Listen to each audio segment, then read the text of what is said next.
Hey guys, welcome back to Ultra Beam Cannon. Today we're going to be talking about Kid Goku, and we currently have him hanging down with his tail that is used for hanging, and we have King Piccolo holding the power pole. So it looks really cool. We got him in cool poses. Yeah, and so the other thing we're going to be talking about is how this figure compares and fits in with the rest of the line. So the first thing you're going to look at and kind of see right off the bat is, well, it's obvious. Kid Goku is one of the smallest figures in the SH Figuarts lineup for Dragon Ball Z and Dragon Ball, and King Piccolo is one of the larger. He is definitely the largest in the Dragon Ball lineup, but as the whole family of figures goes, King Piccolo is he's big no matter where you look at it. Yeah. Well, in the show, I believe King Piccolo is a little, I'd say a good bit taller than Goku and how he is right now. But, you know how them sizes in the show, they're constantly changing, so... Well, yeah, that is one thing that I had actually noticed in the show, was that King Piccolo started off as one size, and when you get to the final battle between King Piccolo and Goku, King Piccolo has actually grown to be gigantic. Yeah. So that I don't think is a mistake, and to be honest with you, if I had to say, well, is the size difference accurate to the show and to the manga? Well, it is and it isn't. It is because at some point Piccolo was that size. But then again, at other points, King Piccolo's darn near as big as a great ape. Yeah. So I feel like they did a pretty good job. I mean, the King Piccolo figure is certainly bigger than the regular state of regular Piccolo, which we'll probably do a video on that pretty soon too, right? Yeah, definitely. Which that's an awesome figure too. But is he as big as, say, Broly? I don't know. I believe Broly's bigger. I do. So we might have to do a video on that too. So if we can get a hold of a Broly, then what we'll do is we'll do a figure comparison. But as of right now, I'm going to say, are we satisfied with the size difference between the two figures? Well, it looks like it works. So if it works, it's all good. Yep. So let's get on to one thing. All right, so the tail. The way that the tail hangs on to the staff, when you showed me that, I had never seen anyone do that before. Yeah, I was just messing around with them, and I was trying to think of like an outside of the box pose. So I was looking at the tent, and I was like, I see the power pole, and I put them upside down hanging, and I was like, that actually fits really well. And then it come to the conclusion that that's what that was meant for. So I was like... See, that's kind of interesting. Yeah, because like the Goku figure himself, Goku character, I should say, is based off of a Japanese fable. Yeah, or a fable or a folk story. And I believe the character was this mischievous monkey type character, yeah. So... one thing about certain types of monkeys, I don't know exactly which one it is, whether certainly not an ape, but some monkeys have what's called prehensile tails. Like if you ever saw a possum has a prehensile tail, and what that means is that the tail gives the animal the ability to wrap around the limb of a tree and hang as if it was like a third hand. So when you showed me that, I was like, yep, that's what they were thinking. Actually, something that I forgot to tell you. At first, I thought it was like a tail for someone to be holding, like where he becomes weak. So I didn't really like think any much of it. But then I came to that like thought process, and then I came to the realization. Yeah, I like that. I still feel like it can be used as both, though, for sure. Yeah, for sure. But I mean, he's certainly hanging out right now, so that's all good. All right, so let's go ahead and let's look at the accessories. Yeah. So the first accessory that you're going to notice is Goku comes with Flying Nimbus and a special stand. The next thing we're going to do is we're going to go ahead and we're going to show you the hands. This All right, Josh. So maybe you could go ahead and give us a little information on that. Yeah, he comes with a lot of hands, actually. Like more of the, I even think it's more than what they originally gave back in like their first, when they started out. But it comes with peace sign hands, or you can use them as poking, like eyes. And then he's got, I think they're called kami style hands, but they're like claws. And he comes with 2 wide open hands to fire off a blast or a Kamehameha wave. He's got the karate chop hands. He's got hands to hold the power pole.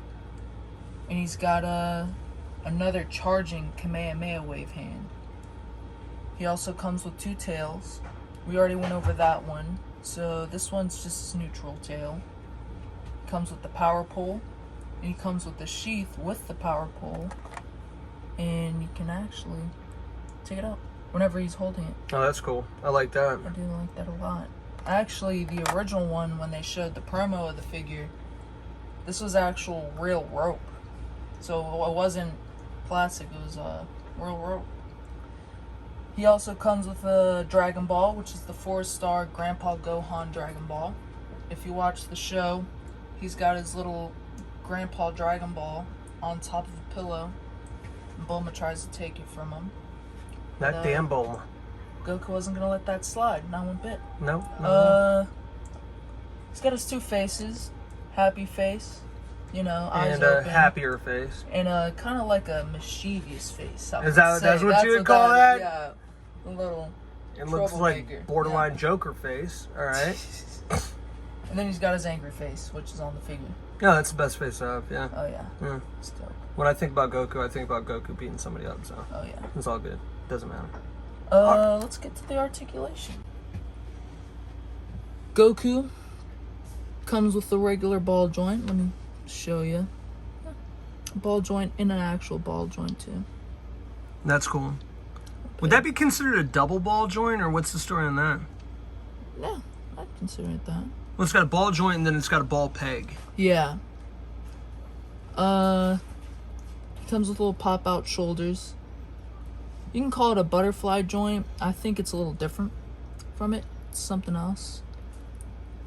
Oh, yeah, I see that. It kind of hinges at an angle instead of the actual butterfly joint that goes in and out. I never noticed that. He's got really high arms. They reach really high. I think. I feel like for as short and stubby as Yeah, that's good. Yeah. Bicep swivel, swivels all around. He's got a little thing. It reaches a perfect 90 degree. But no further? No further than that. Yeah, it stops from the bicep. Full.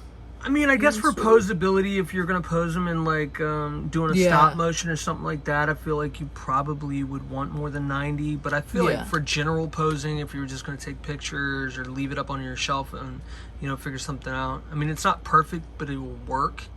I mean, it'll work. I mean, and you can come up with, there's a variety of things. It's like, well, how does the posability actually come into combination with all the different poses you can make? Yeah. I say with this one, I feel like you'd be limited into like some movement, but if you're just going for regular like Kid Goku movement, I feel like it would be good. You know what I mean? From like stuff from the show, I'm able to get really good like Kamehameha waves from him, so that's good. I'll tell you one thing too. Let's see here. He has like a double jointed. What would you call it? Double jointed chest joint?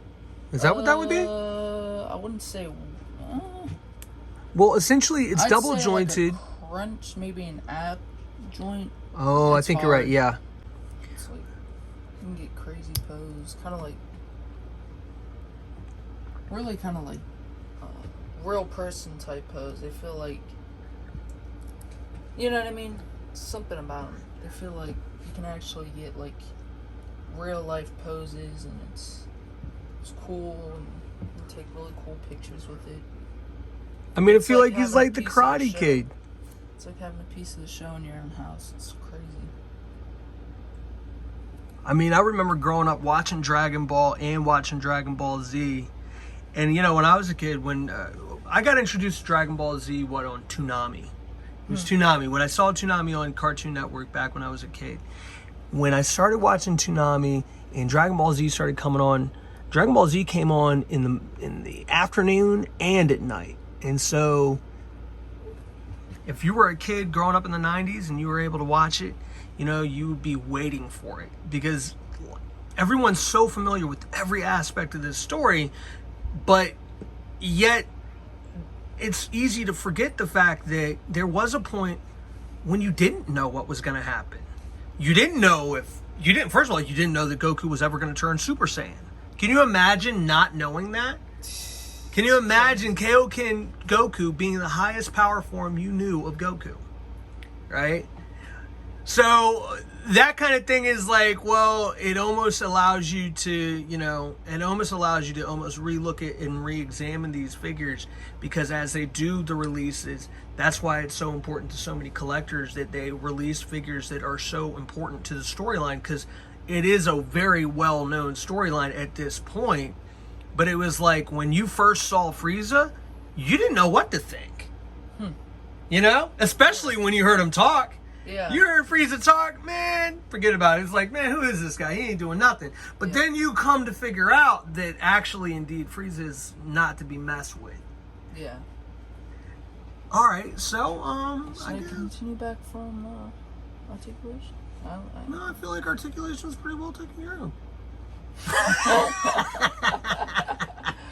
No. All right, show us what you want to show us. Go ahead, take over. Well, I'm gonna continue where I left off. He's got a hinge right there for his wrist. It's really good movement. He also comes with the abdomen crunch. We talked about that. You can, if you want him to get more motion, you can kind of pull him out a little bit. He's got really good kicking stuff. You can get full like that. You can do the splits. He's got this little gap, not the gap, but these, I don't know what you'd call them. Cuffs. Cuffs, yeah. Yeah, that's good. I like that. He's got the cuffs to like hide gapping. And if you get them right, they'll pop out. But you don't got to worry about it. He just pops right back in. He's got a single jointed knee, which is really good. And it actually spins right there, so not many figures do that. He's got the little hinge on his ankle. Goes there, and he's got his little toe joint.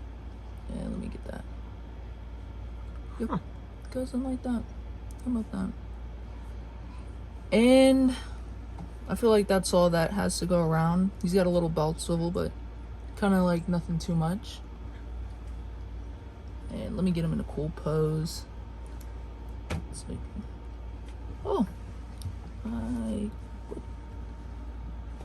wow, this is a little shocking. Yeah, I don't know what I just did. What happened? Look. What? Kind of popped out a bit. It's not popping back in. Oh, well, let me see it real quick. Yeah. Well, sometimes when you have anything like this happen, you gotta just be mindful of range of movement. Alright, so you see how it popped out and popped right back in. So, I mean, one good thing about these two is that, to an extent, they're not delicate. If you get a hold of a knockoff, oh man, you know right away. Yeah. I mean, the thing, like, I wouldn't even know what to say about it. It's like every part of it just is loose and every part just wants to come off. Yeah. So if you pose it, then you kind of got to hold your breath, because if you breathe on it the right way, that thing's going to fall to pieces. And that's real with knockoffs. If you ever get a knockoff, I mean, you are, to an extent, with SH Figuarts, you are paying for quality. You do pay for quality, and more importantly, quality control, right? So it's not that every part on these figures is perfect, because it's not. It really is not. But within comparison, if you look at the other figures that are legitimate knockoffs, where you take, and create molds based off of figures you buy, when they start pulling out joints and they start pulling out things like that, it's really like it's a crapshoot. You don't know what you're getting. Yeah.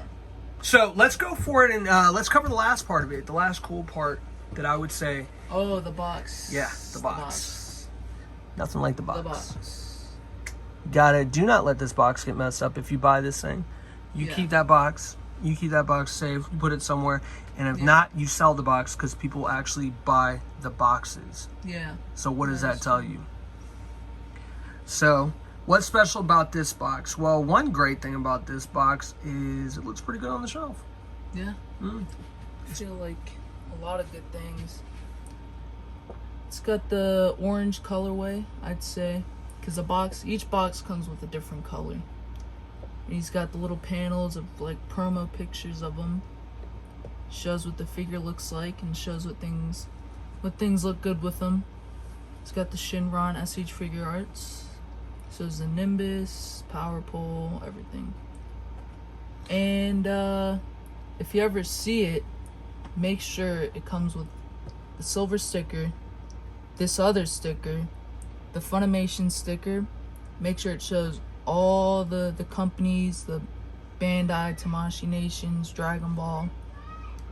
And because you can use that, thing, that as verification to make sure that it's not verification, authentic. You use it to make sure that the box and the figure is authentic. Let's see what Goku looks like when he's sitting on flying Nimbus. Oh yeah, we'll have the box in the background too, because it looks cool. So this is another one of those deals.